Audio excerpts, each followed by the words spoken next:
Cine star కానీ politician కానీ ఎంత పెద్ద వ్యక్తి అయినా ఏ వ్యక్తి పైన అభియోగాలు వచ్చినప్పుడు ఆరోపణలు వచ్చినప్పుడు ప్రజలకు ఇబ్బంది కలిగినప్పుడు చట్ట ప్రకారం అతనిపైన కేసు నమోదైనప్పుడు 100% చర్యలు తీసుకుంటారు.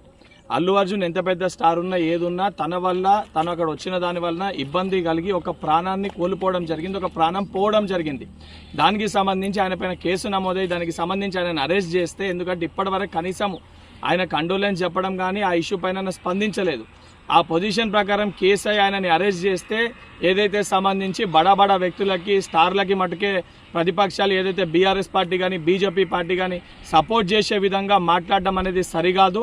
సామాన్యమైన ప్రజల యొక్క కుటుంబం ఈరోజు ఆ యొక్క సంఘటన వల్ల చిన్నాభిన్నమైపోయింది. ఆ కుటుంబానికి సంబంధించి స్టార్ ఉన్నా ఎవరున్నా తప్పు ఆయన వల్ల జరిగింది కాబట్టి అభియోగాలు ఆయన ఎదుర్కొంటున్నారు కాబట్టి ఆరోపణలు ఆయన పైన వచ్చినాయి కాబట్టి చట్ట ప్రకారం ఏ చర్యలు తీసుకోవాలో అవి పోలీసు అధికారులు తీసుకోవడం జరుగుతుంది. ఇప్పటికన్నా సిగ్గు తెచ్చుకొని ఏదైతే ప్రతిపక్షాలు బీజేపీ పార్టీ బీఆర్ఎస్ పార్టీ ఇటువంటి విషయాలపైన కాకుండా ప్రజల సమస్యలు ఏమన్నా ఉంటే వాస్తవానికి వాటిపైన అసెంబ్లీలో చర్చించండి తప్ప ఇటువంటి బడా వ్యక్తుల కోసము బడా నాయకుల కోసము స్టార్ల కోసము మీరు అండదండగా నిలబడితే రేపు పొద్దున తెలంగాణ ప్రజలు మిమ్మల్ని చెప్పులతోటి కొట్టే పరిస్థితి ఏర్పడుతుంది.